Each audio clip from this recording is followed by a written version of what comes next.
microphones like pedophiles groping late bloomers. Flow easy like your first day with white sneakers. You're just a face in the crowd like packed bleachers. You better rock a sleeveless. Freddie Fox, trademark, John Cena breeze through. Y'all are fucking divas. Turn up the mic, it's time to flow ease. Whenever I spit my rhyme, flow ease. The underground pound and grind, flow ease. So yours don't sound like mine, I flow ease. Turn up the mic, it's time to flow ease. Whenever I spit my rhyme, flow ease. The underground pound and grind, I flow ease. So yours don't sound like mine, I flow ease. First and foremost, I sure boast potential like Carmelo. Turn a hard MC to jello. Make their skin yellow with fear while staying mellow and clear. Man, we in for one hell of a year, yeah. Curse a fool like the Red Sox, we tighter than headlocks. I'm flowing easy with Fred Fox, known to hang low like dreadlocks. And y'all are too slow, like wearing a weight vest and lead socks. I'm a fat kid, you feed me, I'm still hungry. Never let a bitch take a bill from me. Like Jordan in the fourth quarter, I'm still money. Best believe the flow water, we still running. Make your stomach feel funny, I'm so sick. With 16 bars, twice the value of gold brick. Make it known quick that I'm greedy. We got the rats and the cheese beat, so believe me. Flow ease, turn up the mic, it's time to flow ease. Whenever I spit my rhyme, flow ease. The underground pound and grind, flow ease. So yours don't sound like mine, I flow ease. Turn up the mic, it's time to flow ease. Whenever I spit my rhyme, I flow ease. The underground pound and grind, I flow ease. So yours don't sound like mine, I flow ease.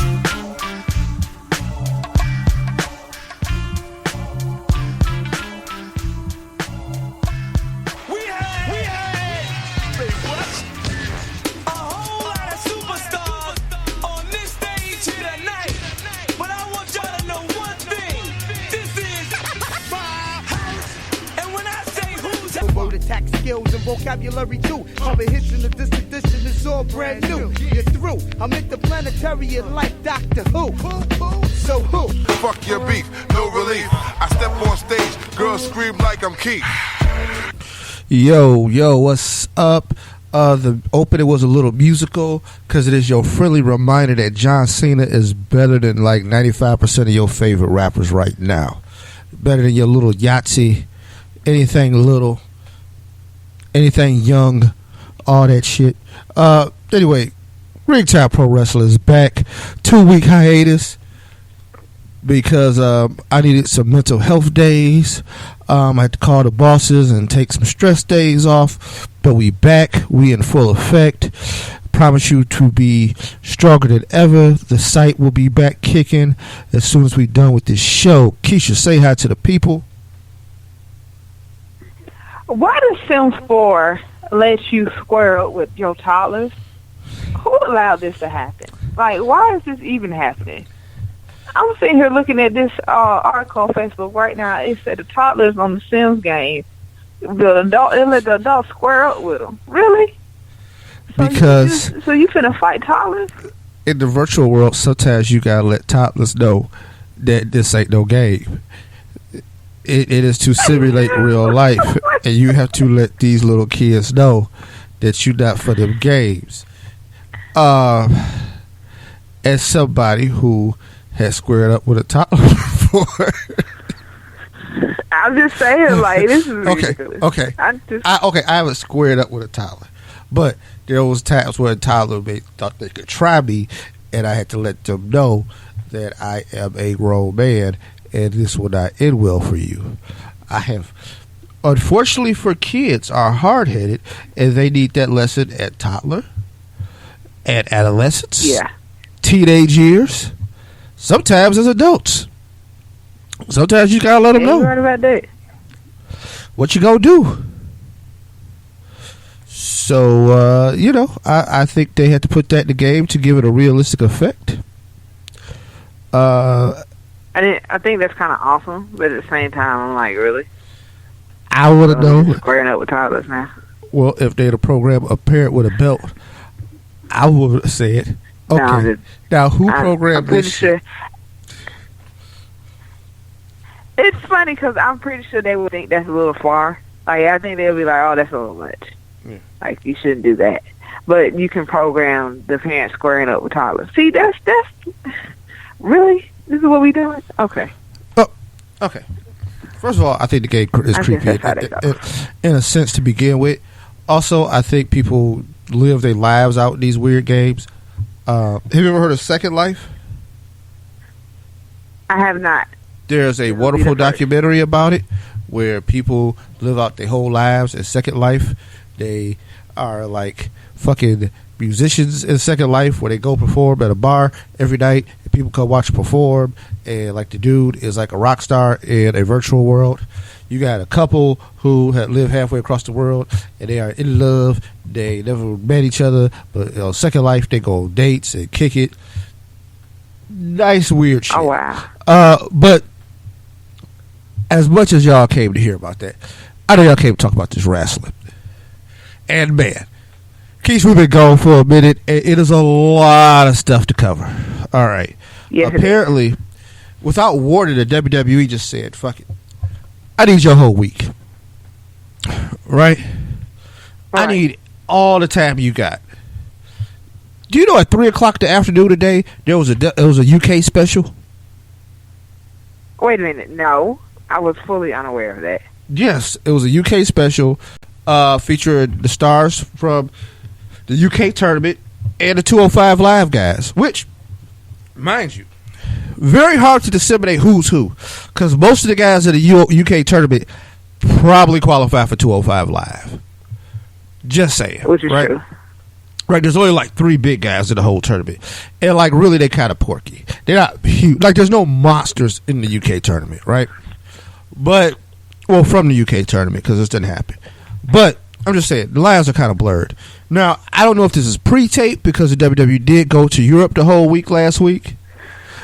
But I'm going to say yeah. Why? Because, look, it's a lot of travel. When I watched the beginning, Jim Ross and Nigel McGuinness are superimposed over the crowd. And, hey, man, a lot of those guys are going to be at NXT tomorrow night, right? Right. So all that's going down in Chicago. But yeah, so we got a UK special just in the middle of the day on a Friday. Saturday, NXT. What? Sunday, Backlash. Bam. Like this is some like SummerSlam weekend stuff. Right. I want to say, how much content can we absorb? Right? All of it. All of it, right? Now, mind you, All of it. if you're trying to just keep up with the WWE, right, this can lock down your whole week. Keish, New Japan got the Super Juniors just started. Seriously? Yes. Like, it is going down. It started the first one was on the 18th. The next one, I think we got on the 22nd. They're going live. I mean, they give you all the times and the dates and stuff like that on New Japan World, just in case you're not keeping up. Oh wow, they've redesigned the site. It looks nice and a little easier to kind of flow through and give you a schedule to see what's going on. But yeah, since we have last recorded, the War of the Worlds went down with New Japan and ROH.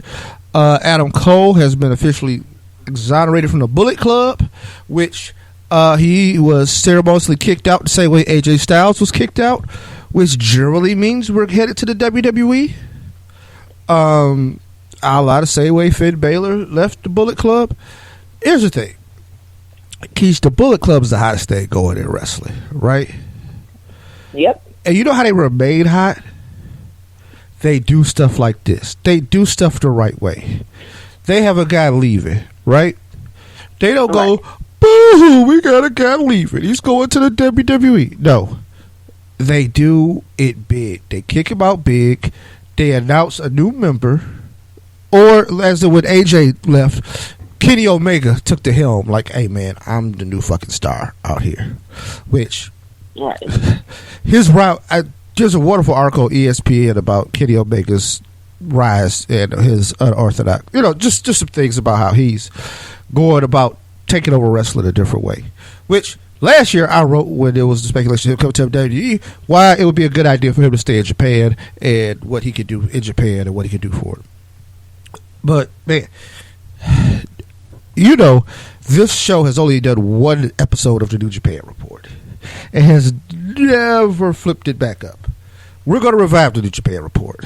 I am going to reach out to someone to help me with the next episode because I need to get caught up myself, and I know of a few experts out there in the world of New Japan Pro Wrestling in our podcast community. So we are going to get that back cracking because, Keisha, it's going down. July. I know it. The G1 USA special. We're going to crown a United States champion for New Japan. That's the new belt that's being introduced into the world. And just announced this week, New Japan will be starting a U.S. promotion. So, really? Hey, man, they said, fuck, if the WWE can come into their territory and try to get stuff off, because you know an Asian tournament is coming, right? Yeah. Right? Yeah, I do know that. It's going down, right? They're going to do a lot of stuff. So, what else is better to do than New Japan just saying, look, we'll put our own American promotion out here. And boom, here you go. AXS will broadcast the G1 special from the United States, which is cool. Like, this is the first ever all New Japan USA event, because you know they've done partnership events with different promotions. I mean, New Japan done went back since back in the day when they used to do co-promotions with WCW. They're ready. I mean, I feel like they feel like they're the number 2 promotion in the world, and they can compete to be the number 1 promotion in the world, right? Because on a global scale, they can make up ground in different markets and stuff like that. The fight for the wrestling world is crazy, okay? I mean, it's so crazy that the WWE's foray into India got Jinder Mahal as a number 1 contender. So, yeah, we're going to get caught up on all of this, because this is what y'all come to us for. This show was founded on not... I think one thing we've lost our way with, we have been a primarily WWE show for the last, year and a half. Fair enough? Maybe 2 years? Yeah. Mind you, 6 years in the game. Somebody... I'm going to drop a clue bomb. Do I got block? I don't have clues bombs. I got shots. I got gunshots. Okay. But... I'm going to clap. I'm going to clap for it.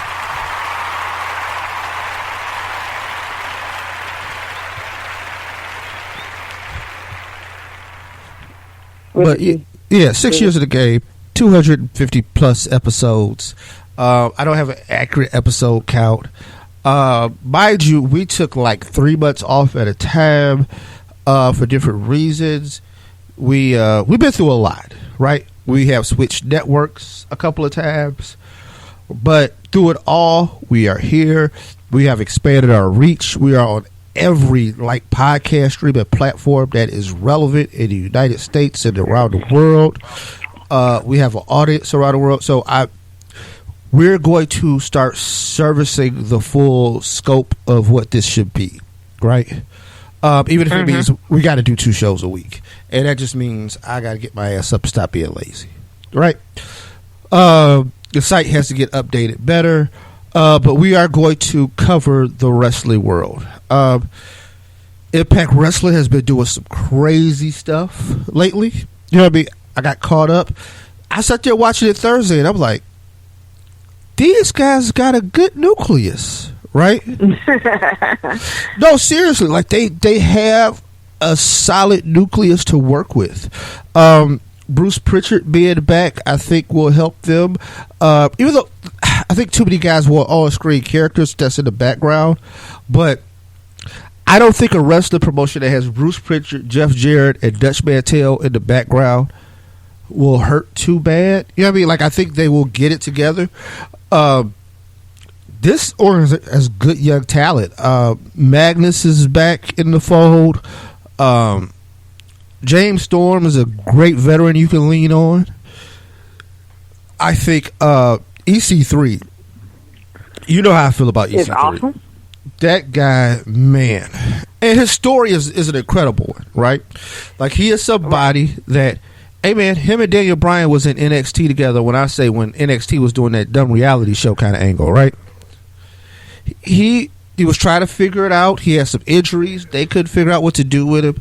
He took that gimmick and that ball and ran with it, right? And mind you, the whole Dixie's nephew thing is just supposed to be something stupid. I think you forget that happened, and Dixie ain't even a part of the company no more, right? Right. So I'm very pleased with what they've done with him and his growth, and he's doubled down with the company. And I mean, I think the WWE is eventually gonna come in and put up some money that the guy can't resist. But right now, I mean, he is doing some incredible work. They got good commentary. I think the thing with Borash and Matthews is interesting. They've got. This is scary. They doing it again, Timmy Keish. How many times we been down this road? What? How many times we been down this road? Too many. One too many. Had to sing that part. I mean, here I go, talking, because I'm like, yeah, I think this gonna be good. And eventually they shoot themselves in the foot and make it terrible. But new ownership, different things have happened. Let's see where it goes. But that's, I mean, like I said, we're gonna get back to our roots. We're going to cover more Impact. We're going to cover more ROH because, man, ROH is probably one of the best promotions, probably the second best promotion in the U.S. Best promotion that's not in WWE. They find ways to keep restocking that talent pool. The things that are going on FloSlam and then on the Fight app with the different promotions, and to give you an idea of who's watching people. You know what I mean? Because we're going to get you all caught up with that, right? So be prepared. A lot of content is coming your way. I'm about to lose a lot of sleep, but I think it'll be worth it. Also, I think so too. I think this content needs to be on a bigger stage. So we're going to push some things to try to get ringside for us on some bigger stages. So we're going to need more stuff anyway. So, and it's just so much out there. Like I said, the WWE can take up your whole week. Think about it. 3 hours on Monday, 2 hours on Tuesday. Well, really 3 hours on Tuesday if you count 205 Live. Then you got NXT on Wednesday. All right, now I got some reprieve. But like on a weekend like this, where, man, look, if I watched Friday's show, then I watch Saturday, Sunday, Monday, Tuesday, Wednesday, that's it. But hey, if you want to watch the UK special, you could probably watch it now because I know you're not watching the Cavs game. Well, you might still be watching the Cavs game if you live in Cleveland. But God, that shit, somebody should be arrested for assault. I mean, Keith, did you see the score at halftime? Yeah, I was laughing at it. I was like, shit. Jesus. Like, they went to the woodshed. I mean, okay, the final score is 130 to 86. Who let 130? Did they come with guns? Like, I'm trying to understand. Did the Celtics see it like the high school Celtics? Like, that's one of them scores like when you play a 2K and you put it on rookie mode. Right? Not only you put it on rookie mode, but you be like, yo, I am going to get the Golden State Warriors and we're going to play the Sacramento Kings. And I played it on rookie. And you just start pulling up and shooting threes. I mean, man. Mind you, Boston was at home. Holy shit. Man, this thing is a wrap. Now, mind you, the Warriors just destroyed the Spurs without Kawhi. This thing is a wrap, man. We just might as well. The NBA needs to sign a petition. Look, we're going to start the finals tomorrow and just do away with the rest of this bullshit. I mean, ain't there some skunk rules? Ain't it some mercy rules? When I was in high school, right, and we played football, Right. if you was up by like 35 at halftime, at the second half, they just didn't stop the clock. They like, look, it's a mercy. We're going to let these kids go home without getting drilled for the rest of the night. Somebody got to save these kids. If you was playing baseball, it was like 15-0. They just stopped the game. In wrestling, as a wrestler, if you was up 15-0, it was called a technical fall, and they just stopped the match. It was like, he just obviously playing with this guy. They go pin him. Let's just go ahead and end this. Yeah, that's what's going down. Speaking of which, I would be remiss if I did not mention that my high school wrestling coach passed away this week. Last week actually. One Jim Miller. If you went to Pontiac Northern, you knew him as Bill. He was more than just a wrestling coach. He was an incredible part of the Pontiac Northern community. He was a mentor. He was a guy who you could always lean on and talk to just about anything. And it hit me kind of hard this week, and I just wanted to put that in the mentions. I didn't want to go by without not saying R.I.P. Mill. You'll be missed, man. But that being said, Keish, I guess we got a show to do. Of course, but it is what it is. Yeah, I got the UK special running in the background. That UK title is cold. I like that, especially since like a lot of they haven't really put a lot of effort into the belts. Personally, I don't think. Like, okay, the IC belt and the United States belts are classics.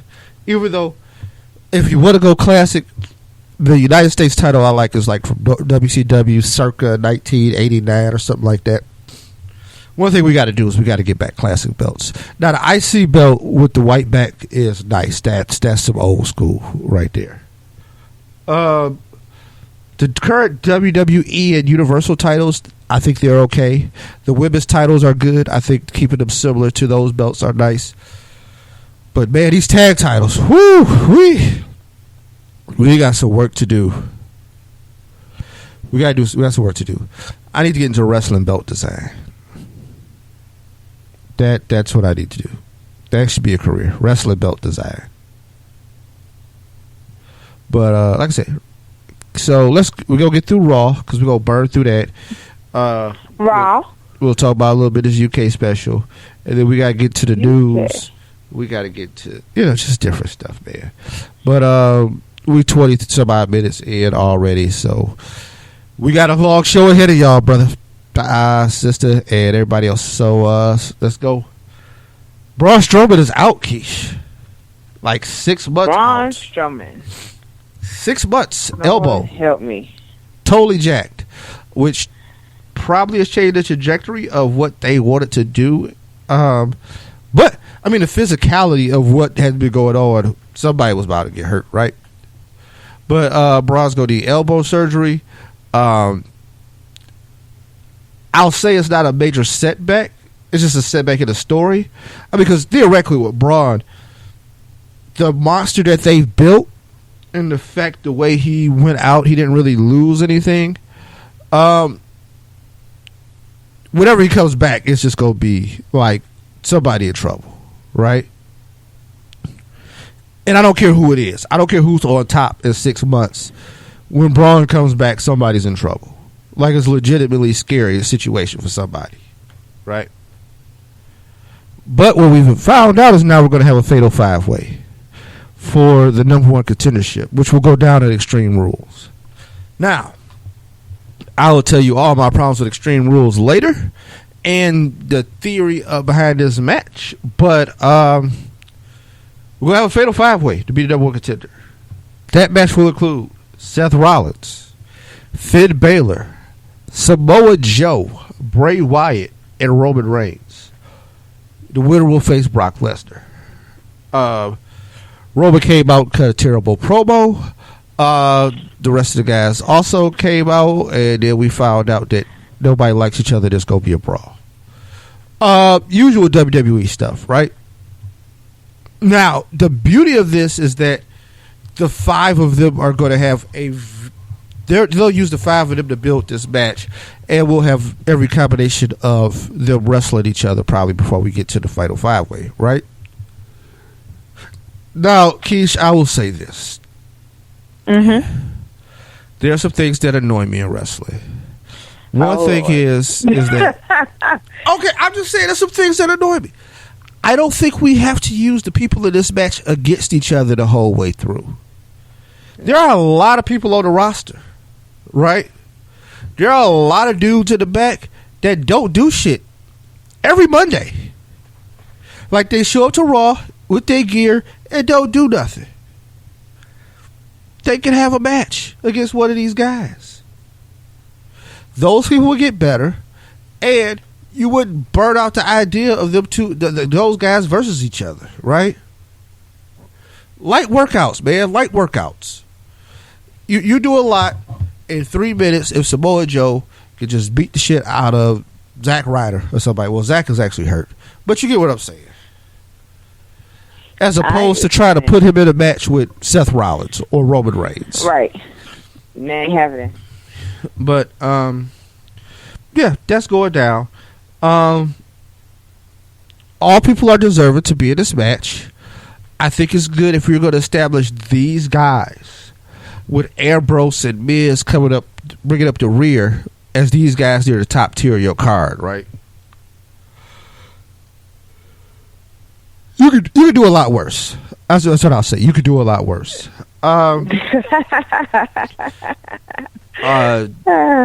Jeff Hardy defeats Sheamus in singles action. Okay, here's the first problem I had. Alicia Fox defeated Sasha Banks, Keish. Did I miss something? Like, I'm serious. Like, did I have a stroke? Or, I mean, is this happening? Why does Alicia Fox beat Sasha Banks? That's my question. Like, I seriously was so against all of that. Like, I really didn't even understand who even decided in their right mind, like, this was supposed to happen. I said, what the fuck? You had Alicia Fox go over on Sasha Banks? That makes zero sense. Like, it's not even funny how ridiculous this is. Like, I'm sorry, I just couldn't do it. It's nothing against Alicia. I like Alicia and everything, but nah, that should have never happened. Like, was this to elevate Alicia's status? Which, I mean, there's ways to do that too. Or was it? I mean, like, okay, are we trying to get us a credible feud? Mind you, I don't think they like each other. Like, the way that brawl broke out a couple of weeks ago, or whatever, I looked at them like, I think this got real. Like, I was watching it, I was like, oh, I think this got real. So, we'll see. Right? Like, I'm sure there's a method to the madness.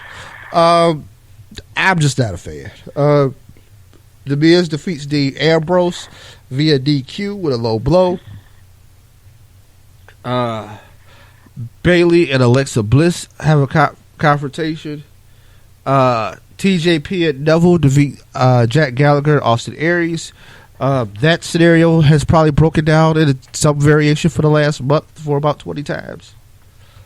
I mean, I think unless you go in this in a fatal 4-way, I don't know what we're doing. Roman Reigns defeated Finn Balor. Now, I'm going to tell you why that makes sense, right? Finn already beat Roman before, right?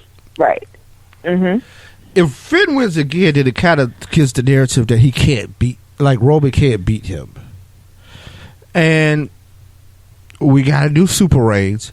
I thought it was a good match. I thought the crowd was into it.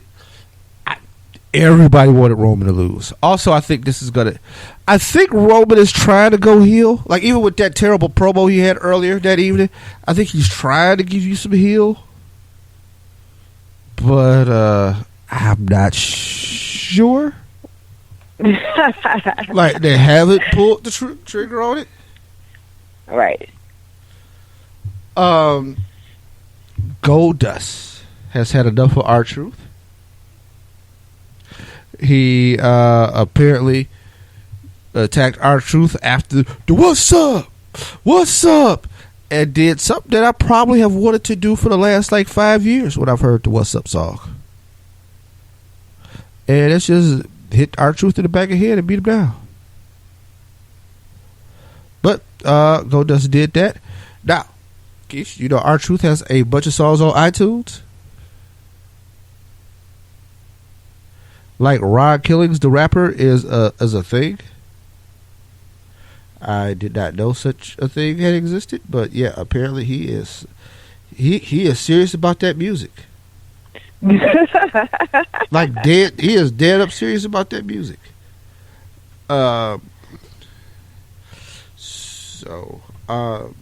mean, Monday Night Raw wasn't that eventful. Big Cass defeated Titus O'Neil, which Titus thought Apollo Crews had the match with Enzo, but he didn't. Now, what I thought was good was after the match, right? Because Enzo is acting a fool. He in there with the phone, taking pictures. Apollo Crews like, hey man, just give me the phone so we can get out of here. Enzo still chilling, thinking it's funny. It got himself kicked in the head. Oh man. Now, I guess this is Apollo Crews' heel turn. If him and Titus are going to be a heel tag team, I'm here for it. I am here for it. Now, that being said, I've got some conditions, Keish. What are they? We need a good name. Oh Lord. I don't want anything racial or it could be tinged to be racial, right? We've been through black tag teams. Crime Time is not an acceptable name. That is perpetuating the idea that black people are criminals.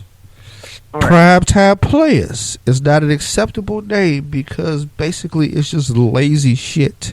You are trying to came with the hip hop. Prime Time Players. No. Exactly. Not an acceptable name. The Ebony Experience. Not an acceptable name. That was Booker T and Stevie Ray's name in GWF.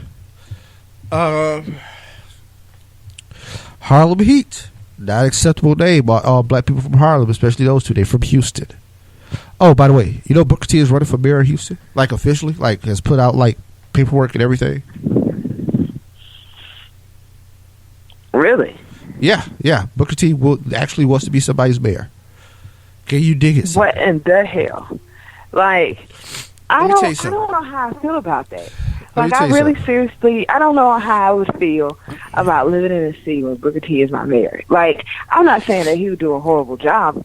All I'm saying is this serious? Like, here's the thing. I don't know. I think he is a credible guy who has built his life out of nothing.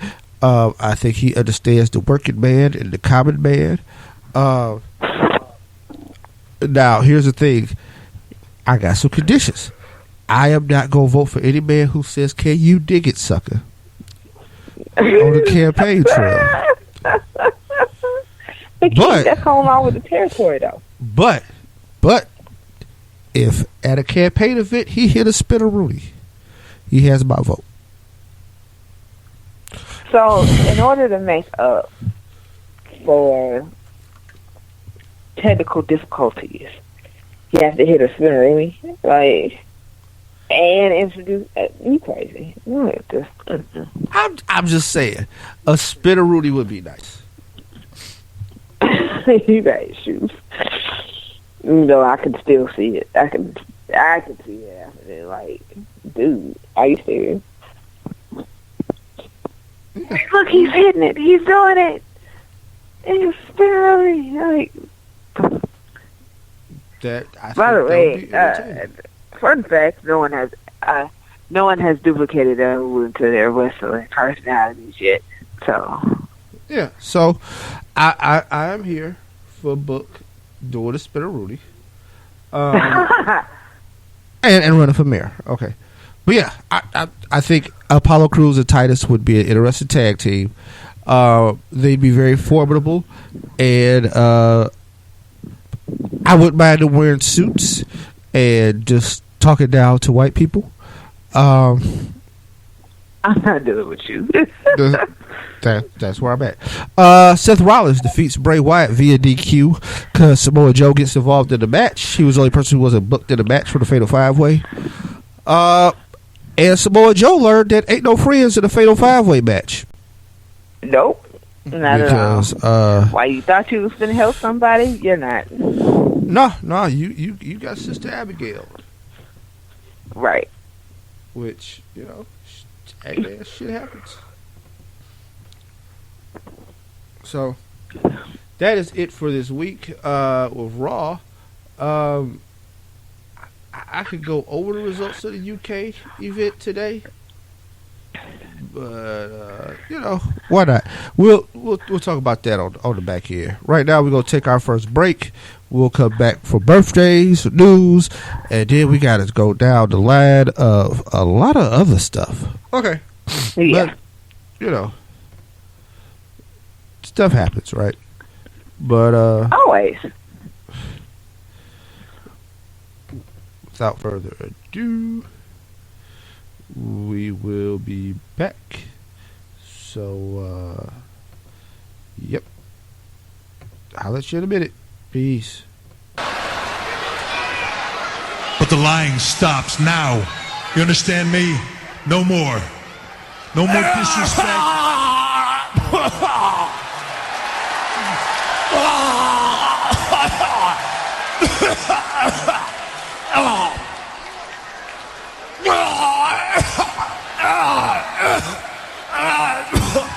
Yeah, he's getting sick out of his shoes.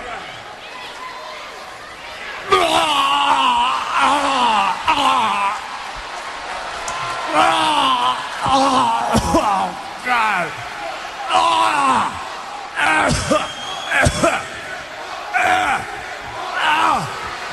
Got the dry heaves on this, huh? Get it? Get it? I'm acting. I'm acting like I'm sick. Just like you two are acting. You expect anybody, let alone me, to believe this crap?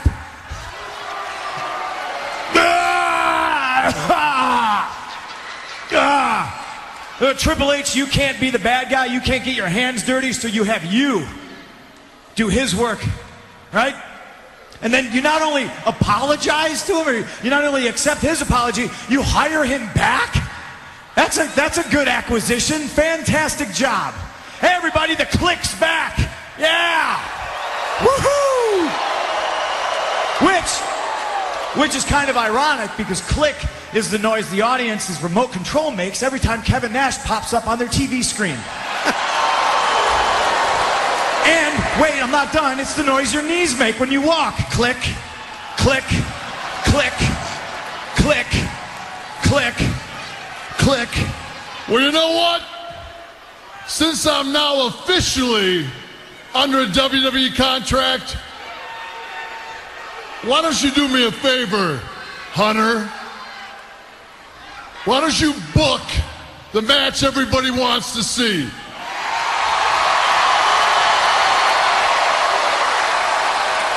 Why don't you book the match he thinks he wants? Kevin Nash versus CM Punk.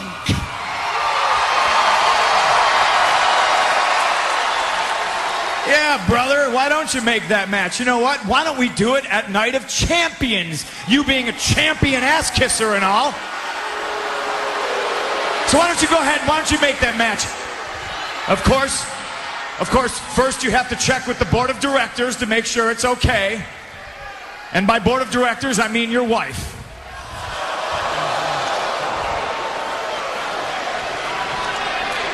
So come on, Mr. COO, make the match that he thinks he wants.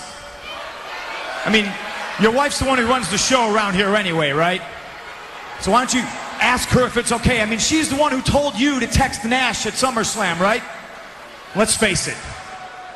You don't wear the pants in the family, but you do wear her panties, don't you?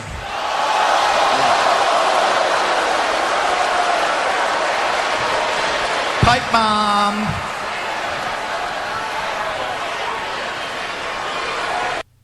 You know what? I realized CM Punk was downright rude. Just downright. You just now realizing that? I mean, I don't know. Just sometimes you have revelations. You're like, oh wow, that guy was a complete asshole. Yeah. I mean, don't get me wrong. Kind of always been an asshole, right? But just kind of a little bit more revelation about that. But anyway, back to where we were. It's wrestling birthday time. I'm going to nail it down to you. Yesterday was May 18th. That would have been the late Hall of Famer Jimmy Superfly Snooker's birthday. Wow, braid fart all the way. Snooker would have been 74. What? Yeah. Also, Aleister Black celebrates a birthday today on May 19th. That's awesome. And also, May 19th, today, the legendary Andre the Giant would have been 71.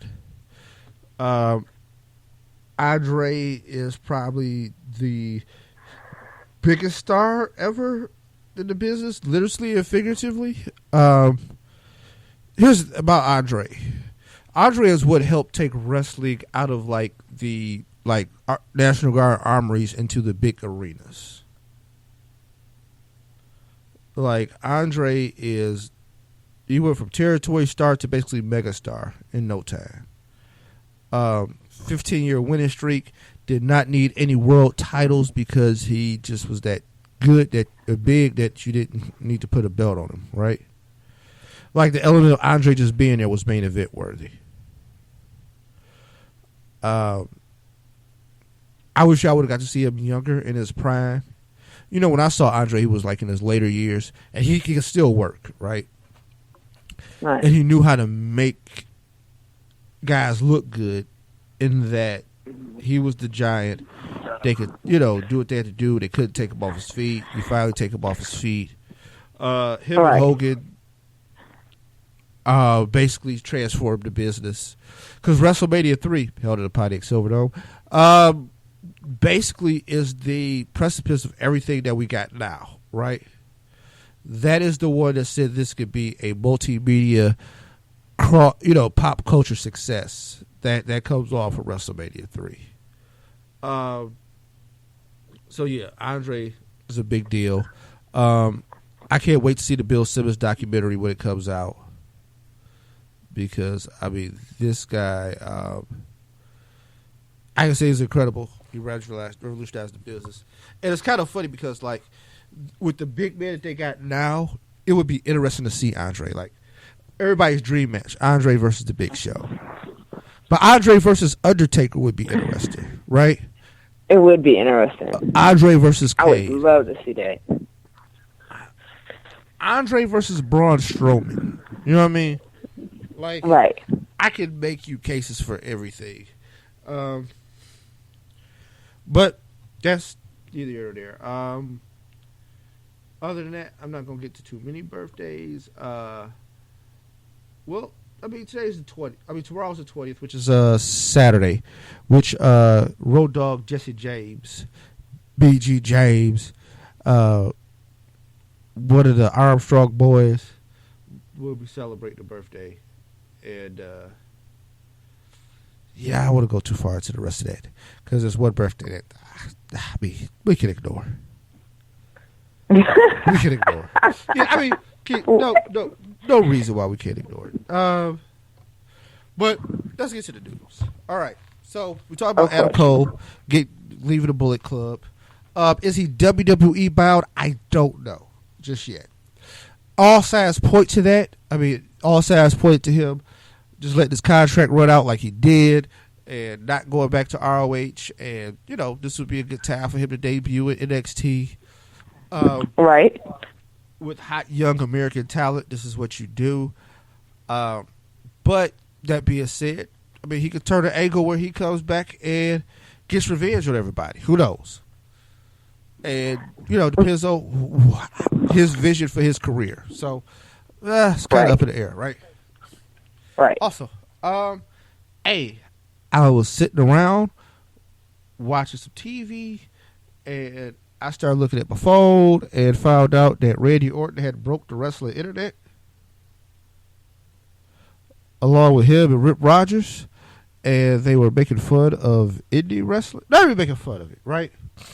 Rip Rogers retweeted something that was said by somebody, and he got a lot of heat. Now, you may not know who Rip Rogers is. Rick Rogers? Rip Rogers. What? Okay. Rip Rogers is a retired professional wrestler who was the head trainer at OVW, Ohio Valley Wrestling, which is where John Cena, Brock Lesnar, and Randy Orton, and Shelton Benjamin, and Dave Bautista all, cut their teeth, right? It was the long-time developmental territory for the WWE. Rip was a professional wrestler back in the day. Knows a lot of stuff, right? He basically co-signed that the indie scene is kind of, I don't know, what's the word? I don't know how I say this. The indie scene is a little crazy, and basically every indie match does have a similar kind of feel to it. Randy kind of, echoed those feelings, and people went off. I mean, people went off. Basically, it's like they go handshake, flippy move, dive, dive. And basically said that every match includes about 20 dives, right? And then people chant, "This is awesome." And here's the thing. I thought it was a harsh critique, but as somebody who's been to quite a few indie shows, I'm not saying it's totally inaccurate. Not saying it's inaccurate. To the point where I think a lot of the bigger shows have tried to emulate some of that stuff, right? Like, I'll say this. I think there's way too many false finishes in wrestling now. It is too many false finishes in wrestling now. Right. Like, it's ruining wrestling at this point. So, I can agree with that. I definitely can agree with that. I think there are a lot of nonsensical spots. Like, they don't make sense via physics, but they also don't help advance anything in the story.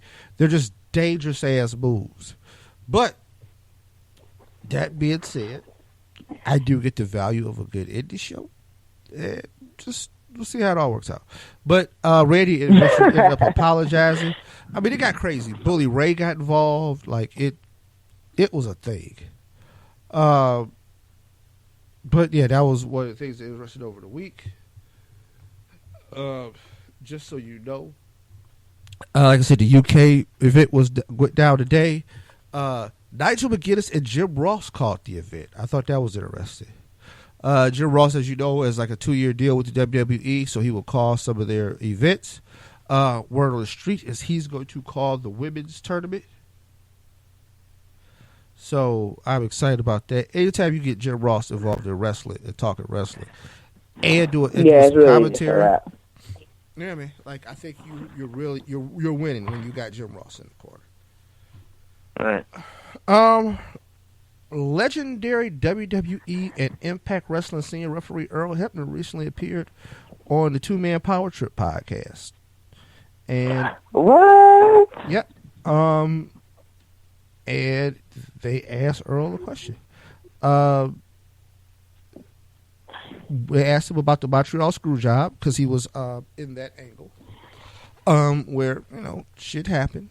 And Earl was in an incredibly rough position as the ref. Right. All right.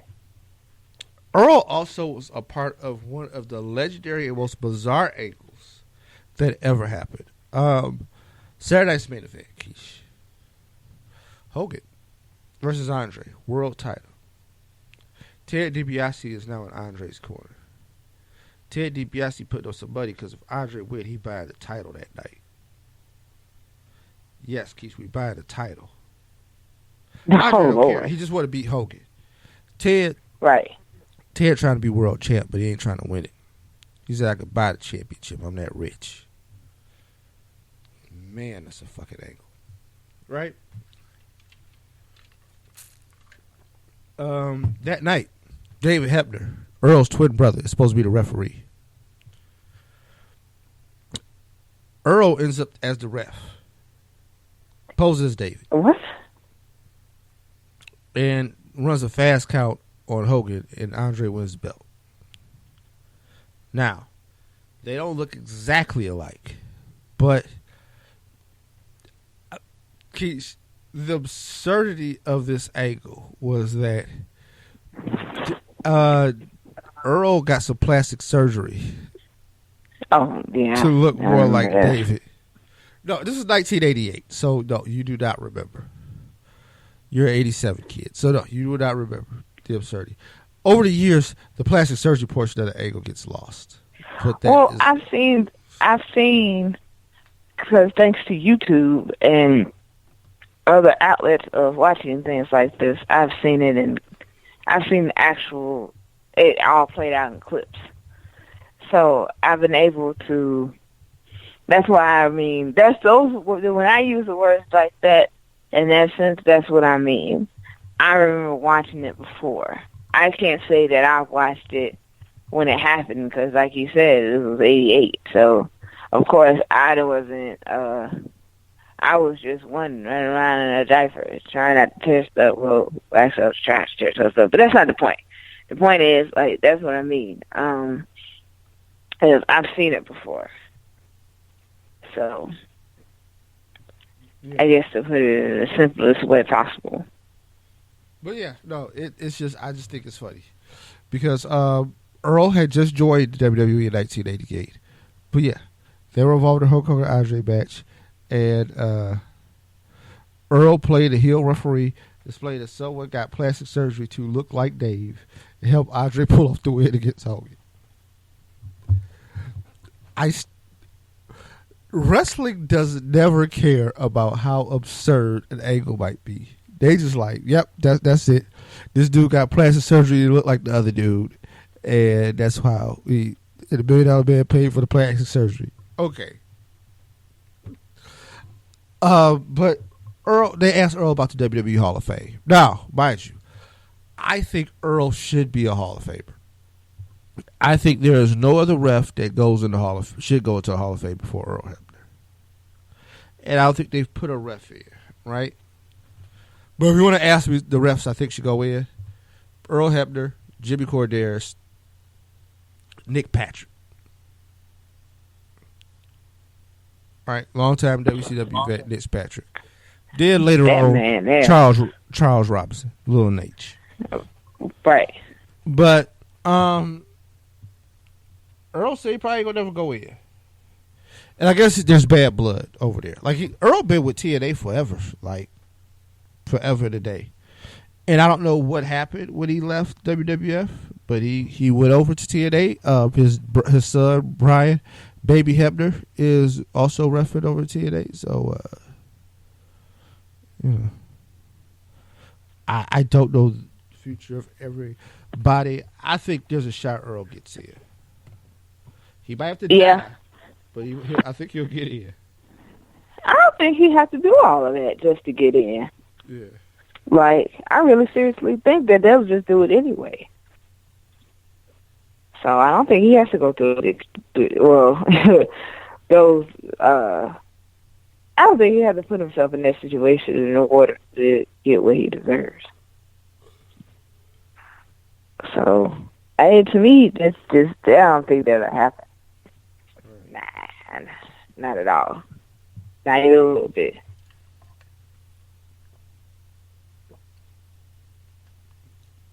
All right. So, Also, NXT is going down this weekend, but Tommaso Ciampa of DIY will not be involved because he suffered a legit injury the other night in a match where DIY took on Eric Young and Alexander Wolf in a tag match. So that injury will keep him out of the tag match against the Authors of Pain for NXT on Saturday. Lord, them guys. Oof. Yeah. Them dudes are scary. Just saying. No, yeah. I mean, they're freaking huge. Right?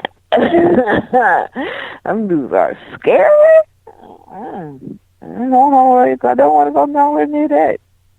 No, thank you.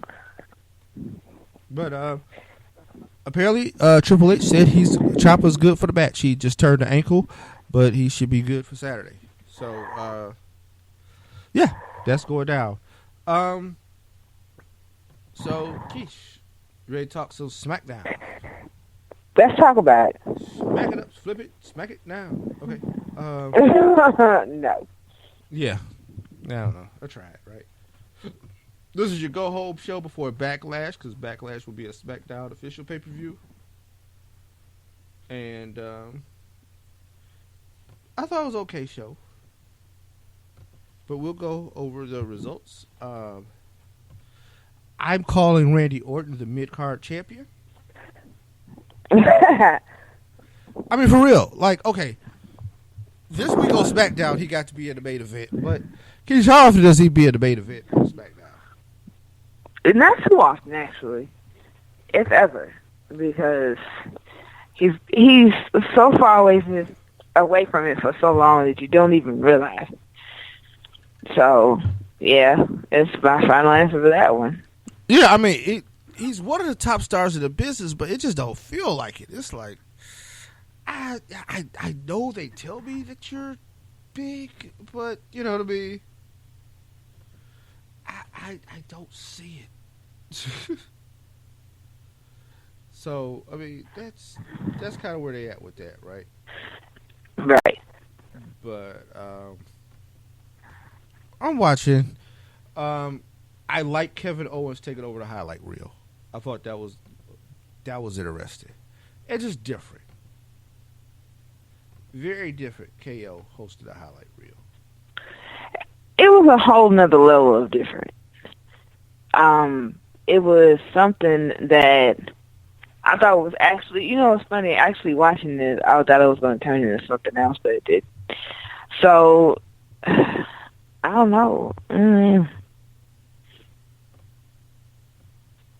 But he hosted the highlight reel. AJ Styles comes out. Then Jinder Mahal shows up. Jinder and AJ have a match. Of course, Kevin Owens gets involved. Jinder beats AJ. Mm-hmm. That's right. But, hey, man, Jinder's been on a win streak lately. We try to make this shit credible as possible. Because no matter what happens Sunday, I don't think we're done with this Jinder Randy thing. We're not. I think what's going to happen Sunday is just the beginning of this entire situation. It is the very beginning of this entire situation. I don't think that they're going to end the thing with Randy Orton and Jinder Mahal. Even if it's not even for any kind of belt or anything, like, it's just going to continue to be this way. Right. So, but you know what? I honestly can say at first I was very skeptical of Jinder Mahal and this whole thing of him becoming the number one contender to be champion and all of that. Like, now I have to honestly give it up for him and just kind of like, hey, I'm supposed to accept this, but it is what it is. I mean, so all you can do is watch or not. Right. Jinder Mahal, Randy Orton, man. That's all you can do, man. But I digress on this whole situation. So, Jinder Mahal. Every time I say his name, it's just weird, you know? I don't know why, but it is weird. It feels weird. It feels weird to say Jinder? Well, no, it don't feel weird to say Jinder Mahal. It feels weird to talk about him being in a title picture. Like, not even talking about mid-cards. I mean, we're talking about the WWE title. Like, it's weird. I mean, could you honestly say that when you met him, like when you seen him on TV, like when you seen him doing his thing, that you were like, yeah, Jinder Mahal, man, he's going places. Like, did you really see it and was like, yeah, man, you know, Jinder Mahal, he ain't got nothing to worry about. He good. Like, no, I just want to know. I didn't think that. Also, SmackDown. Breeze Dago defeated the Colognes. Keish, can I tell you a secret? Go ahead. I like Breeze Dago. I think they're cool. That's not a secret. That's awesome. Because I like Breeze Dango. Like I ain't got no problems with Breeze Dango. They've really gone on me. And I give them a lot of credit. Fandango, flowery gimmick. Tyler Breeze, flowery gimmick. They paired it together and really made something about this fashion police thing. Right.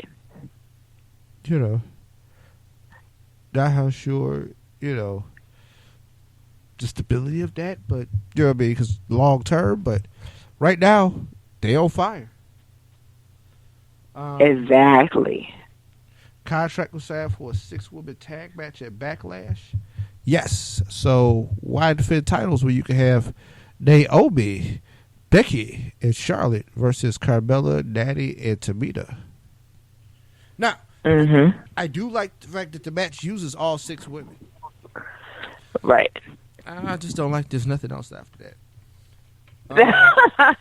I mean, what else can you do? You know? Right. All the women are used, but still, like, that's it. That's the end of it. True. Fair enough. Randy Orton defeats Baron Corbin. Randy is jumped by Jinder Mahal, and they're not the Bollywood boys anymore. They're the Singh brothers. The Singh brothers. They're the Singh brothers, and that's how they are referred to. Yeah. And they just hang with Jinder Mahal and wreak havoc on folks. So that's pretty much how that goes. Wow. I think I like the idea of... Okay, here's the thing. Jinder needs a crew. That's fair enough. The pairing might be a little off because it's like they just paired up like, who do we got this Indian? Yeah. But I do like a bigger guy having 2 smaller guys as a heater. Yeah. Like, I do think it's kind of semi-interesting. It's kind of funny. Because these going to be... Plus, they're going to take a lot of bumps, right? So, right. The way they're going to work is like, hey, I'm just going to be a distraction, and if I get RKO'd, cool. But then my man can do what he got to do while I'm occupied. Oh, you mean like Seth Rollins was with J&A Security? Yes. No, it's exactly the J&A Security thing. That was awesome, too. Exactly that. But I think that it helps to... And I think some people actually probably believe that it'll take away from Jinder Mahal's name and reputation being elevated to even fit where he is right now with the title on the line and him being the one contender. But I seriously don't see it as... It's not a hindrance. It's actually... It's an enhancement. Like, it is definitely helping to have the Singh brothers by his side. Because... It's kind of like that follow the leader type situation, or maybe just something different. So no heel is ever hurt by having a crew. Always remember that. No heel is ever hurt by having a crew. How can you? How can you? Your entire... Once you're a heel, it's like, okay, I got to be the bad dude. What do bad dudes do? Everything that's bad. They cheat, they lie, they take anything, they take any shortcuts to get to what they want and get what they want. So, of course, if I am me by myself and I know I can pair myself up with like 3 other people, bam, I'm going to do it. So, no, it never does. You know, but a lot of I'm starting to realize that a lot of the whole heel face thing has started to become a gray area, where it was really starting to become a blur. Right. Well, here's the thing: wrestling has changed. And here's the thing: people like, how do I say this? People like heels. Heels get cheered a lot. You know what I mean? No, not at all. So, I mean, wrestling fans are just different, right? So right now, you can, especially like in Toronto. If you go to Toronto, they are a heel town. They are cheering the heels, which should not really be the case. But, you know, people like to do that. Chicago are smart fans, so they... You know, they change the dynamic no matter who you think is supposed to be the babyface or whatever. I mean, you can go down the line. So, yeah, I mean, the whole dynamic is a little different. But at the same time, I think it's, I mean, I think you have to hit certain tropes, right? If the idea of this character, you want them to be what they are, then, hey, man, they need to do certain things. Heels need to cheat. If they didn't, they wouldn't be heels. Right.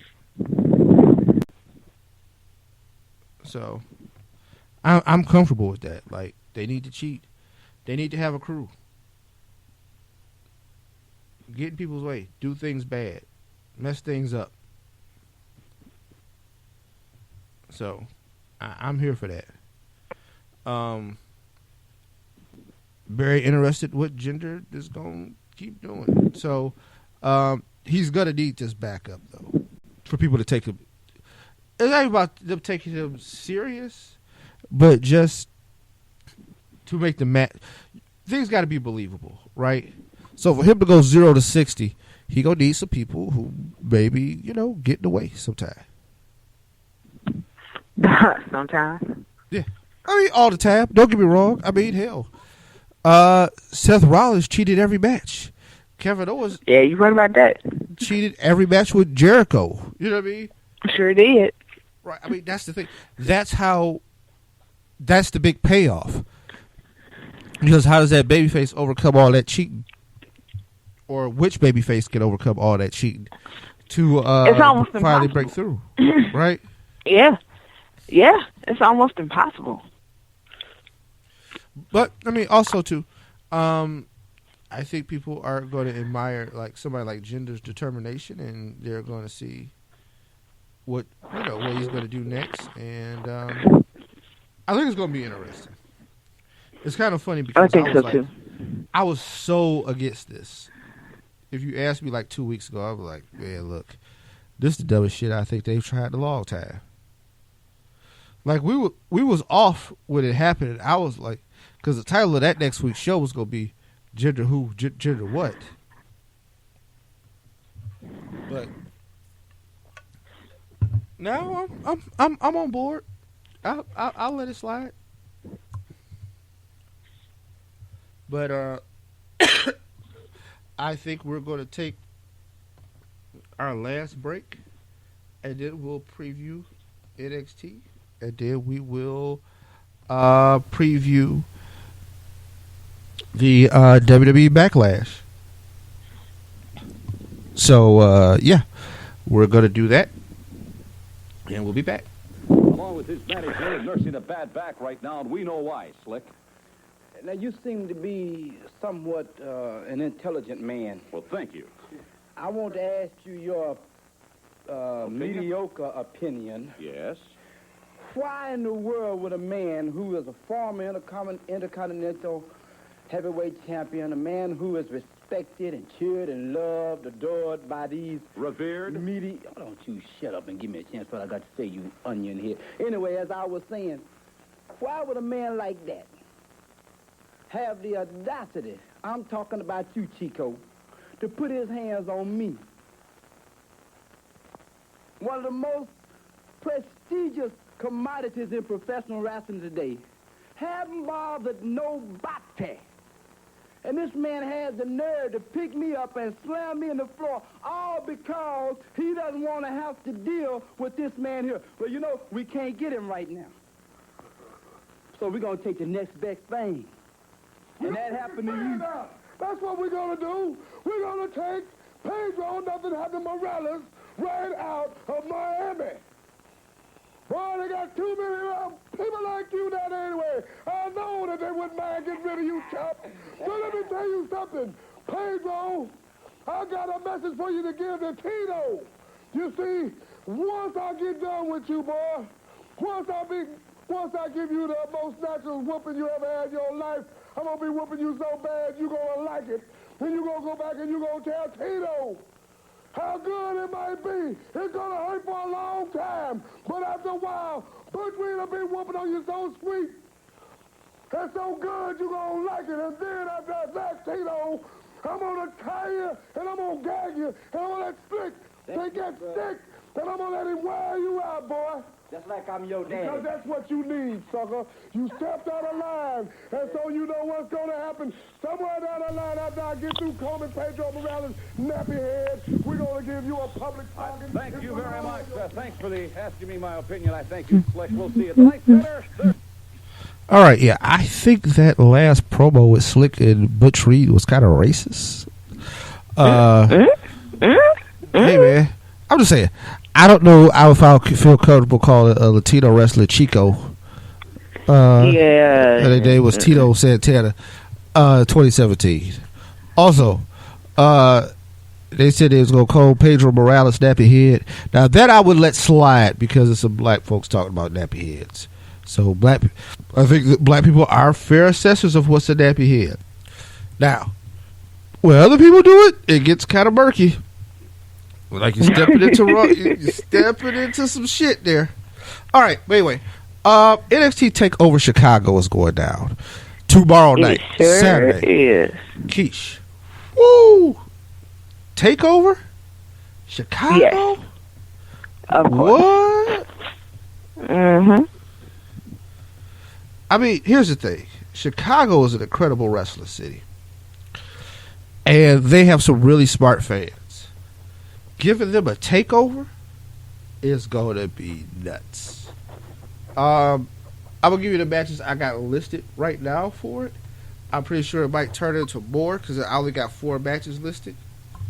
But, you know, power of internet, I'll make sure that it is more or less. But right now, the NXT TakeOver Series is taking over the All-State Arena, and that is in Rosemont, Illinois. It will be streamed live on the WWE Network on May 20th. The sponsors are Hulu and Rocket League.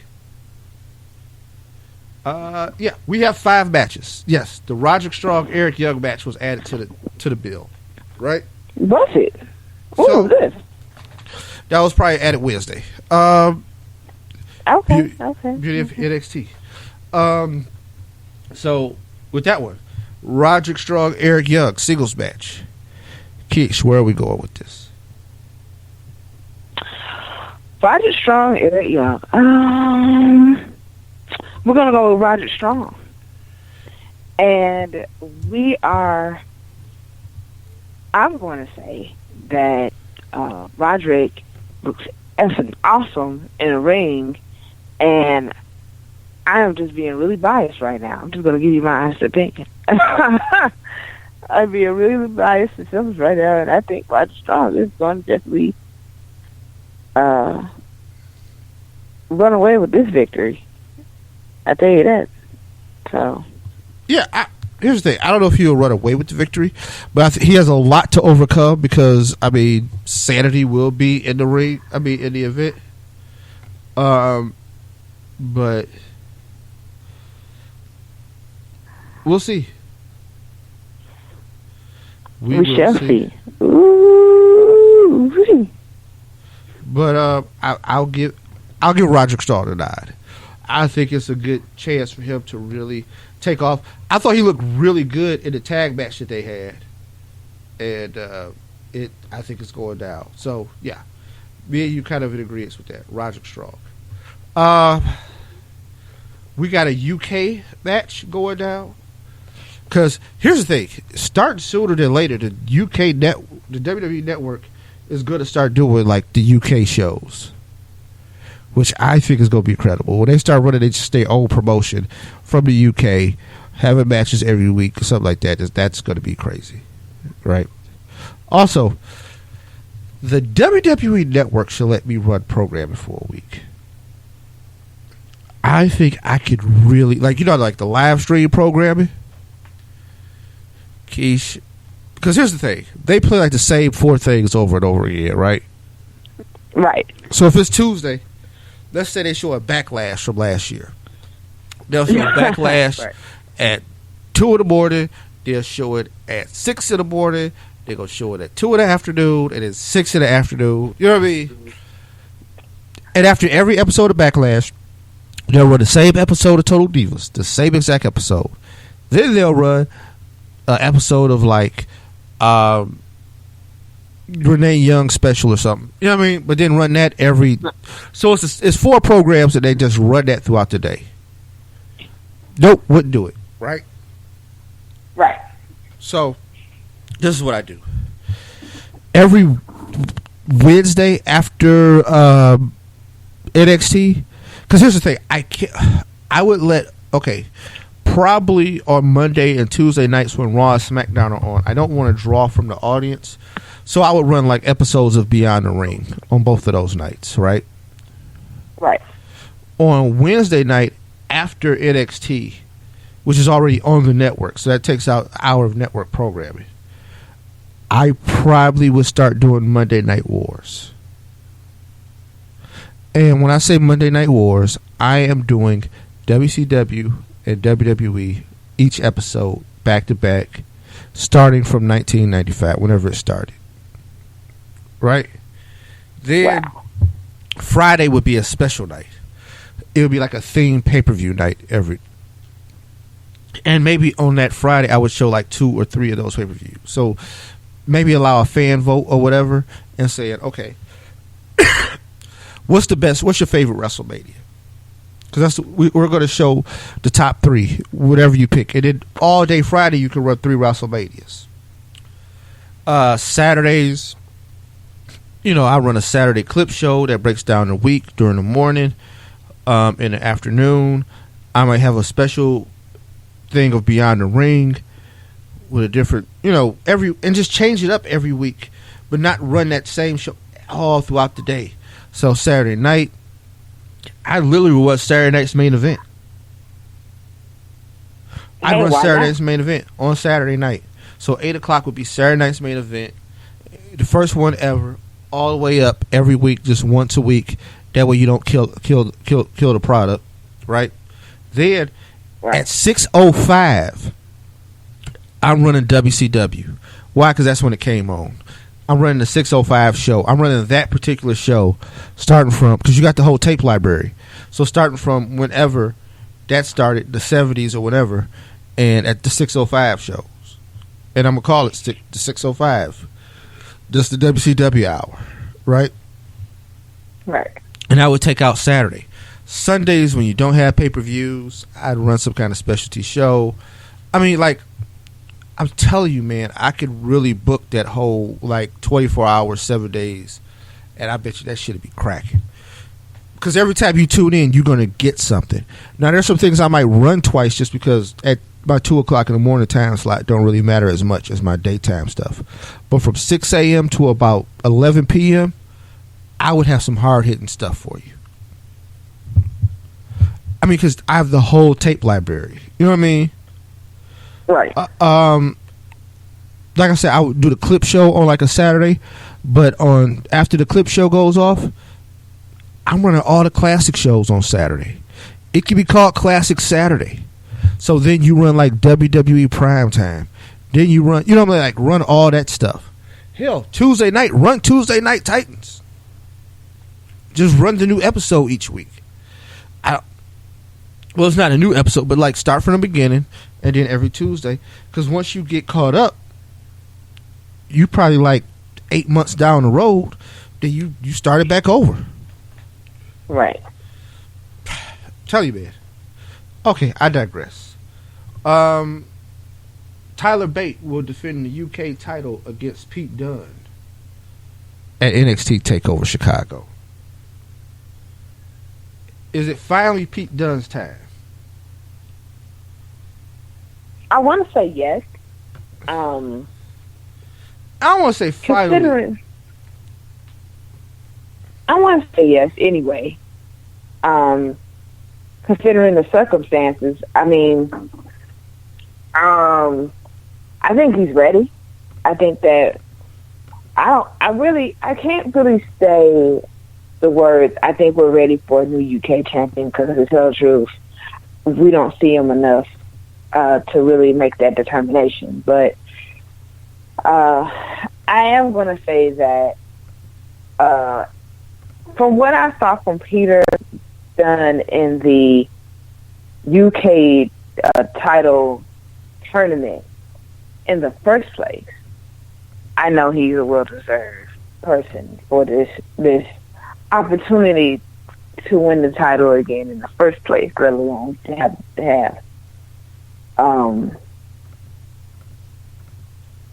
and be prepared for him to be the champion. I think that right now is the time for them to go ahead and just make him champion. Switch it out. Let it be. Yeah, no, I agree. I think with Dunne, well, you know what? I don't know if I said, like you said, I don't know if it's time. And that, like, finally might be a bad word. Here's the thing. I thought his performance in the UK tournament was so outstanding, right? That you knew, like, he was going to be one of the stars. Tyler Bate won it, but we were all talking about Pete Dunne afterwards, right? Like, that was the buzz after the tournament. But and they made, because Pete Dunne's supposed to be the heel, right? So I think that's where some of the dilemma comes in. In this one, because we're going to launch and we're going to go into the new show, I think Pete Dunne might take the title just to freshen up the whole scenario before we start kicking off the new UK show. Right. All right. So that's that match. Asuka will defend the Women's Championship against Ruby Riott and Nikki Cross in a triple threat match. Is this the time where Asuka finally slips up? I'm gonna. Okay, history says I shouldn't bet against Asuka, right? I still think Ember Moon's the next star of the NXT Women's Division. So it's kind of funny seeing somebody other than her that might be in this match that could win it. But because of triple threat rules, there's a situation where Ruby Riott and Nikki Cross could cancel each other. One of them could win the match, and Asuka's not involved in the finish. Wait, so is Ember Moon not in this match? No, she's not. Okay, I was confused. Okay. So yeah, it's just Ruby Riott, Nikki Cross, and Asuka. Okay. Because I thought from the original that it was supposed to be a fatal four-way, but I guess that's not the case. I'm not sure. We'll leave it at this for right now. Asuka.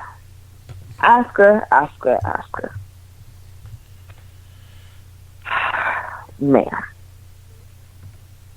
It's time.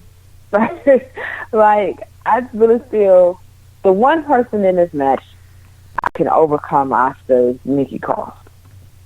I don't know too much about Ruby Riott to really make those things that stay be true for her in this sense, but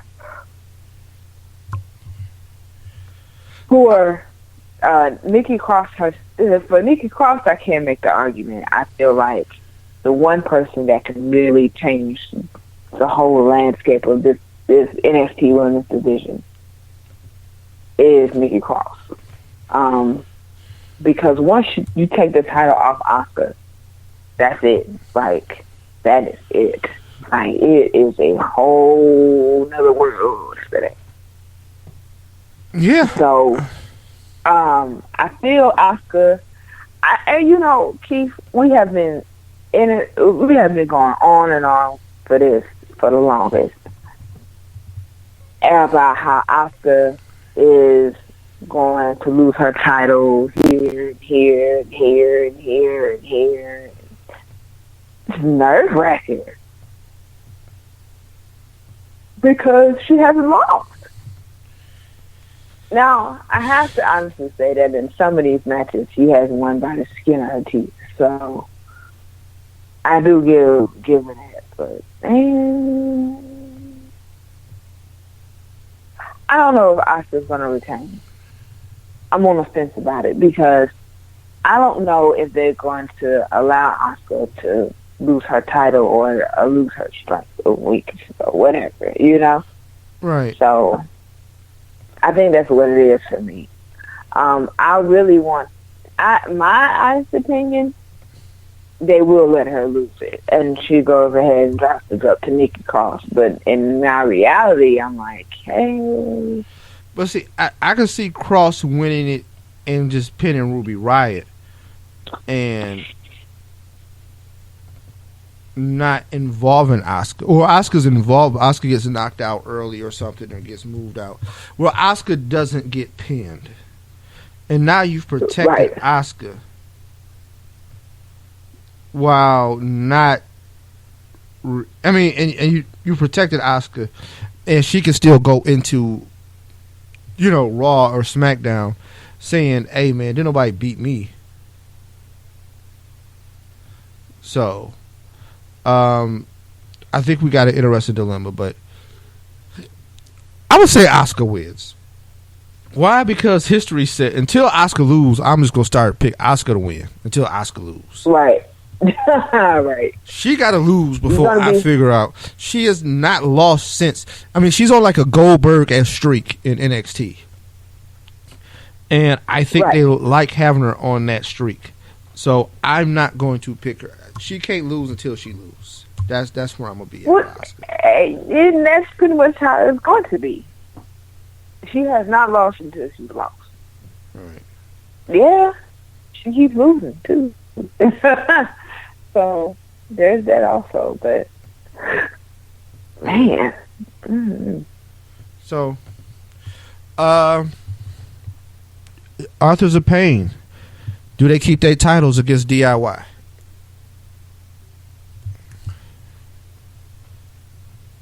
DIY is looking to get the belts back. I think they finally got a clean one-on-one rematch. Will they beat Authors of Pain? All right. Like, is this possible? I don't know. Because after the Authors of Pain won that triple threat match with the Revival and DIY, it's hard to look at anybody that's beating them in NXT right now, right? Especially if it's that team returning. And I say, and a lot of fans booed because I think the Revival and DIY were two really huge fan favorites, right? Well, even though DIY was technically, the Revival was technically heels, the ideal, people appreciate the grind and they like classic wrestling and they like, I think, what the Revival brought because they reminded me of watching Arn and Tully. So I dug it. DIY is amazing in their own right. Very technically sound. Gets it done. I don't know. I will stick with Authors of Pain. I think DIY eventually will go to the main roster. But right now, I would say Authors of Pain. Because, I mean, just how dominant they was the last time they faced in a triple threat. Now, they just got one team on their own. Like, two teams merging against them couldn't knock them out.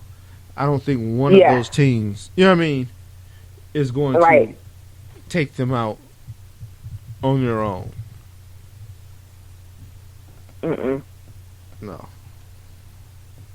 So, yeah, I'm gonna go ahead and take that and go with Authors of Pain retain the titles.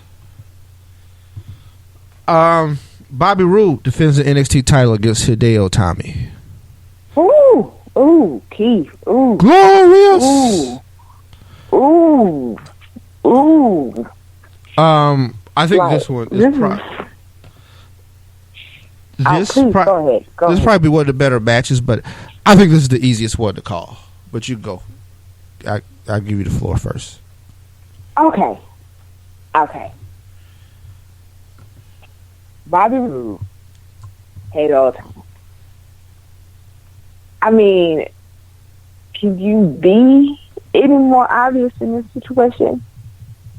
Hideo Itami, like I know a lot of people might disagree with me and be like, "Oh, I thought you were going to say Bobby Roode." I'm not saying Bobby Roode, and here's why: because Bobby Roode will have the opportunity to win this title over and over again, you know. But for right now, it ain't the case. Like, I know right now, if he loses it, he can go ahead and get a rematch and you know, fight for it again and this, that, and third. But Hideo Itami, man, that dude is the truth. Like, that's why I picked him to win this whole entire match itself, because he deserves it. Like, you talking about somebody that deserves it, man. He deserves it.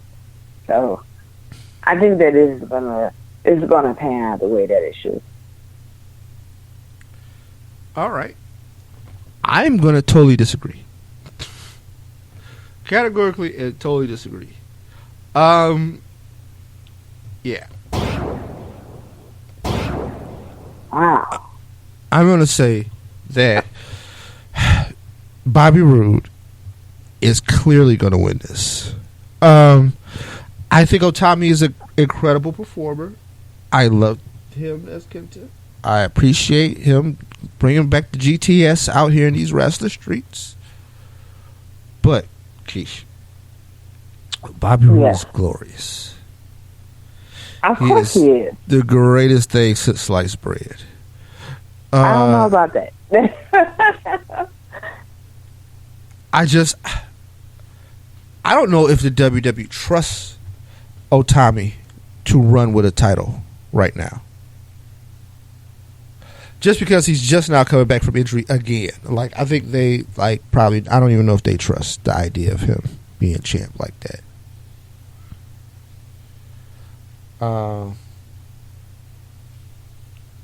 But, no, it's Bobby Roode. But that's what this is for. If you're betting, you can bet on one of the two. I don't really care. We'll be back next week and we'll figure out what happened, right? But that's NXT TakeOver. So with that being done, it is time for Backlash. Oh, Lord. Okay. I'm ready. Yeah, you tuned up, right? Right. Because Backlash is going to be the first SmackDown pay-per-view post-WrestleMania. Now, back in the day, it was the first pay-per-view post-WrestleMania. This is the 13th, I think, Backlash. This is the second time it's been a SmackDown exclusive event. This is the second Backlash to be held at the Allstate Arena. The last one was in 2001. Awesome. I'm going to go down the list and we'll talk it out. Pre-show, Ty Dillinger will take on Aiden English in a singles match. I don't think there's much to discuss there. I think Ty Dillinger will beat Aiden English. The WWE. Awesome. Man, what does a brand change do for you? Because Ty Dillinger can't lose right now. But boy, he used to get his ass whooped on NXT. Yeah, you're right about that.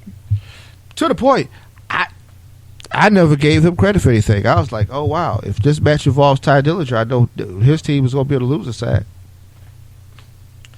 And I was right.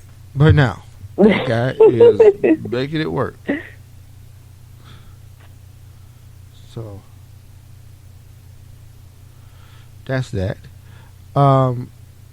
Eric Rowan will take on Luke Harper in a singles match. Who do you have, Keish?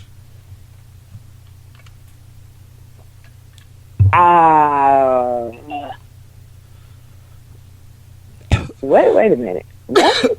Yeah, I mean, here's the thing. They've got like 8 matches booked for Backlash. If you got the pre-show. That's what I'm saying. The Luke Harper, Eric Rowan thing got put in Tuesday on SmackDown. Apparently, Eric Rowan did a chilling interview on Talking Smack. I haven't seen as of yet. But I'm sitting here like, wait a minute. That's why I'm confused right now, because I'm like, what you just say to me? That's my reaction right now, because I don't remember that match being made. Like, come out. What? Yeah, no. Okay. It's going down. So that's happening. I'm gonna go with Rowan for no reason. I think why not? Yeah, I think they've tried Harper. I don't think they know what to do. I don't think they know what to do with either one of them. And honestly, they probably should be a tag team. Yeah, they should. They should both be on the same side, regardless if it is good or bad. Just have one, choose one, and then just have it be that way. You know? We done with it already. But I'm gonna go with Rowan. Baron Corbin versus Sami Zayn in a singles match. Baron Corbin next. Yeah, I mean, you remember when I talked about Ty Dillinger? Yeah. Same rules apply to Baron Corbin. I mean, Sami Zayn. Yeah, pretty much. I just pick Sami to lose. And you know, it's the exact opposite. Which is so funny about it, it's the exact opposite. Like, Ty for Ty, it helped him. For Sami, it hurt him. So. Well, no, it didn't hurt because Sami was getting whooped on Raw too. It's true. Like it just. But I mean, him changing didn't help nothing. Yeah, it's just. Yes, it's a matter of Sami gonna lose. Yeah, I mean, how you run with SmackDown and get your ass kicked? That makes sense. That is not how this goes. Okay. But, yeah, I mean, that's gonna happen. Shinsuke Nakamura will face Dolph Ziggler in singles action. You know, I know I got an obvious answer for this match, but wouldn't it be crazy if Dolph actually won? I know that's not going to happen, but still, you know, it's a great question to ask.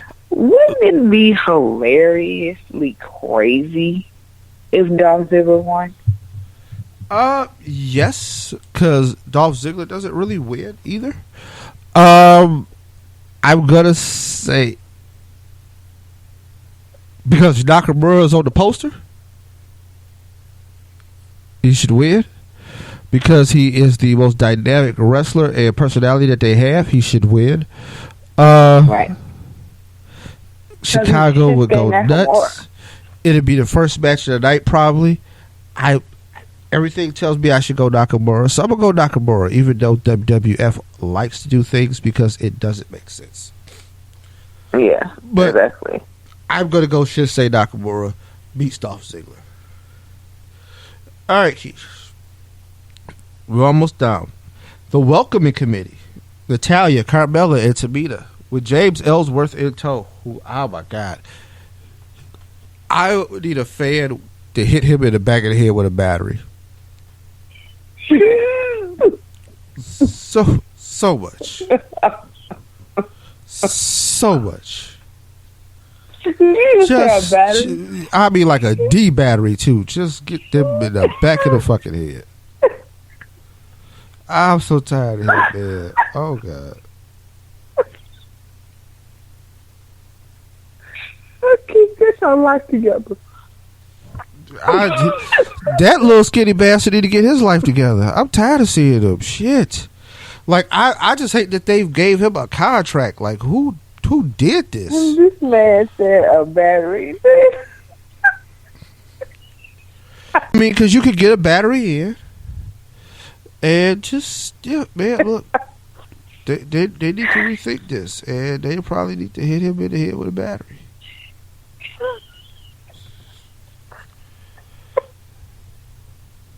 Not enough to hurt him. It's just enough to make it sting. You know, I'm just saying maybe he shouldn't be there. Maybe a concussion would help. But they will take on the team of Naomi, Charlotte Flair, and Becky Lynch. I don't know if this is the Charlotte Flair face turn we've been looking for. Yeah, it is. But yeah. I mean, it has to be when you run around social media calling yourself a Powerpuff Girls. I mean, what the fuck? Like, so, yeah. I'm going to say that the welcoming committee wins. I think they're a more well-oiled machine. And I think Naomi, Charlotte, and Becky just haven't had it clicked together. And I think the welcoming committee is going to win this one. Welcoming committee. You know what? I actually thought the same thing. Right. And honestly, I really seriously thought the same thing. I really thought the welcoming committee would be the winners of this match. Just to prove a point. It's like not even like a good point. It's just to prove a point. Like, because I mean, I honestly, we both know how much I can't stand Carmella, so that's why it's like, meh. But I think that's what it is. Mm.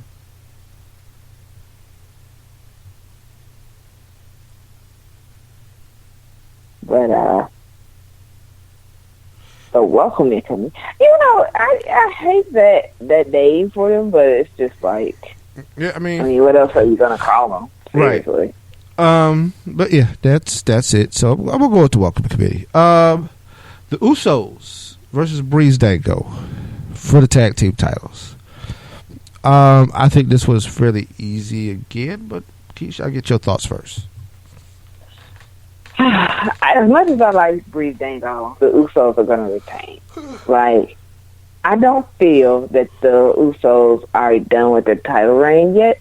I think that this might last maybe another month or so. I enjoy watching the Usos as the tag team title, with the tag team title. So I'll go as far as another 2 months. Yeah. I'm not even going to sit here. As much as I would like to see Breeze Dango with the titles eventually, it ain't going to happen right now. It's just not. So, I'm definitely just going to say the Usos to go ahead and just kind of put the exclamation point on that.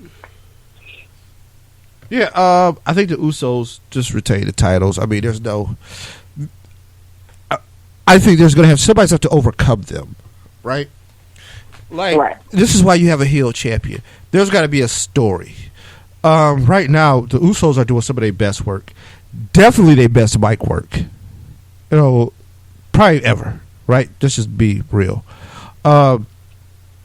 as heels, I think they're more dynamic, and I think they've gotten the chance to expand. Just because, I mean, they've been in the system a long time, and they know how to work this thing. Right. And yeah, it's going to be an interesting situation, but I think the Usos retained. I mean, there's just no. I don't think there's a more realistic option than other than Usos retaining. Kevin Owens versus AJ Styles United States Championship. Now we get something real, because this could go either way. Who you got? Okay. So I love AJ. We both know I love AJ. We both know I love Kevin. Even though Kevin's heel. Kevin. Okay. You know what? I'm gonna put it out there. I think Kevin Owens is going to retain, because this Face of America thing is hot right now. I really believe that they're going to allow this to extend itself for like another couple of months or so. I really seriously believe that they're going to let Kevin Owens hold on to the United States title just so that they can build on this whole Face of America thing that he's doing right now a lot longer. I'm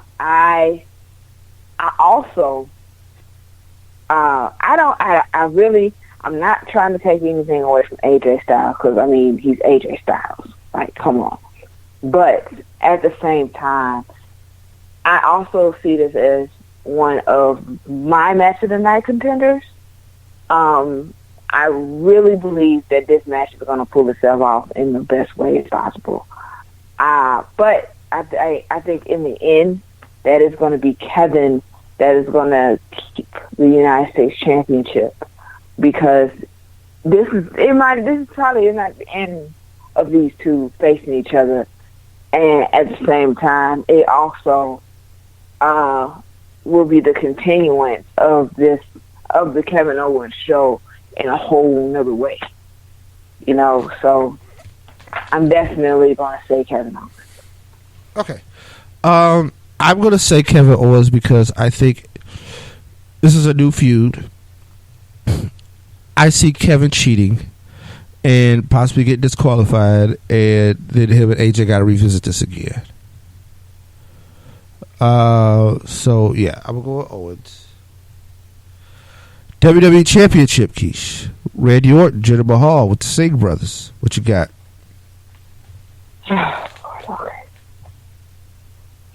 This is not supposed to be difficult, right?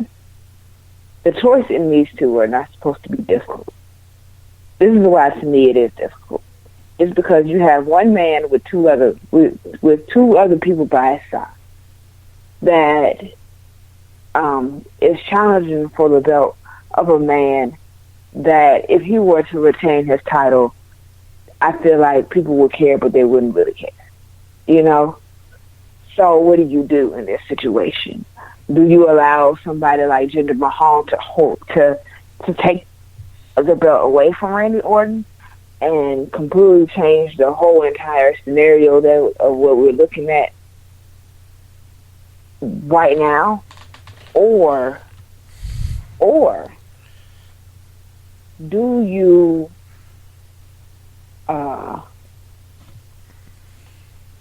what do you do in this situation? Okay. This is what you think. I think Randy retains, but it'll be a different kind of thing. It'll be a different kind of thing. Randy will retain, right? He'll get out by the skin of his teeth. That being said, after winning, he will still get attacked by the Singhs and Jinder. And that 301 is going to keep happening. So now Randy is a sympathetic figure, and Jinder is still like, it sets up the rematch.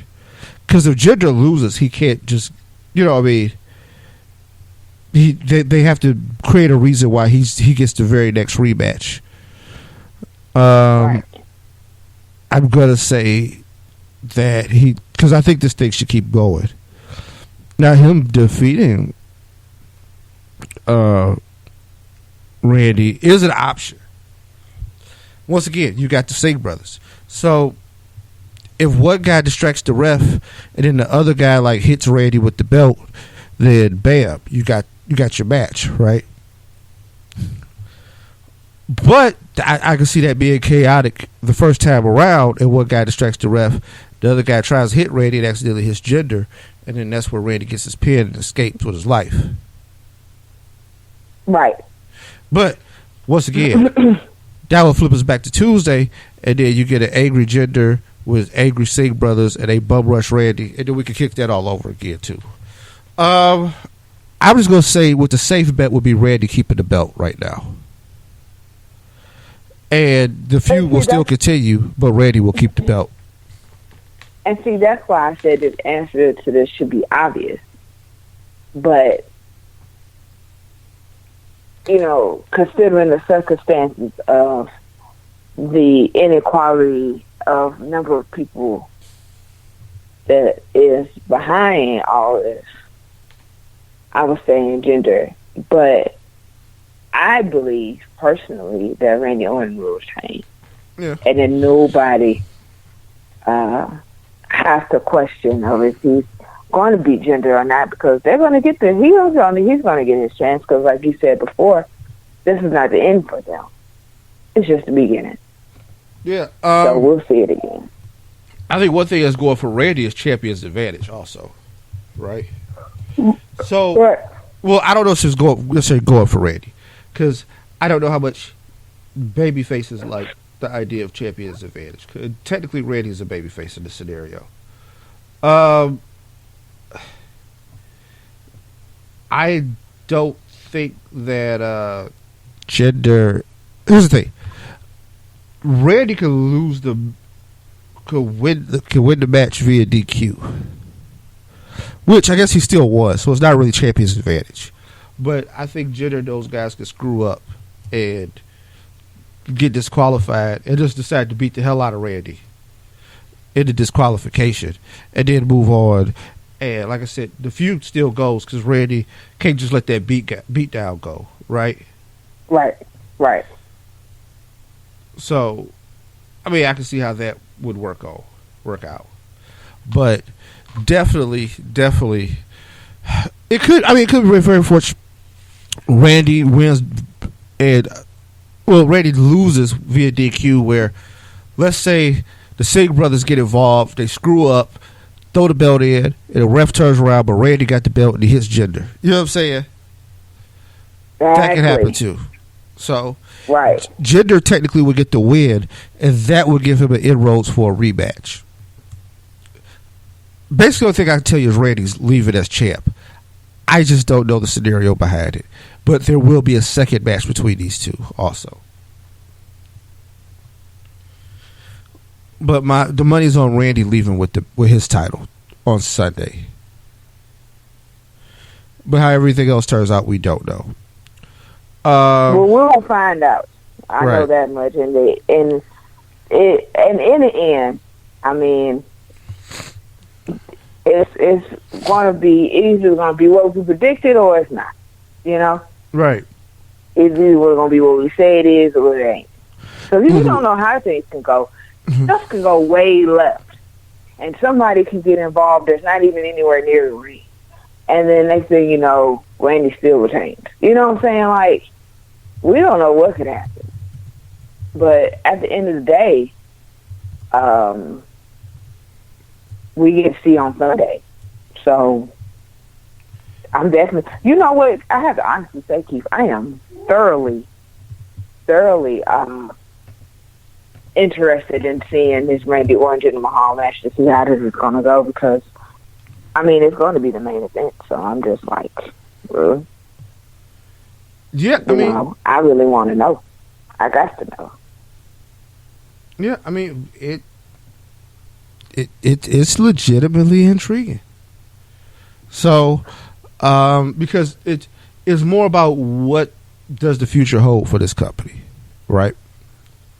And who is just direction. Like, I think the thing that you always worry, what you do after WrestleMania is just try to figure out the direction. Just try to figure out what's going to happen, why is it going to happen, who does what. Right. And, that's what it is. But with that being said, that's the end of our show. We got it in at 2 hours. I was amazed. I thought we would not be. I thought we would be here like 2.5 hours because there was just so much to discuss. We will be back next week. We will recap all this amazing stuff and add a little more stuff to it. Ooh, that's gonna be long, Jesus. But we will be here with all the news and happenings in the wonderful world of professional wrestling. That's right. All right. So, without that being said, we are out. Peace. Bye.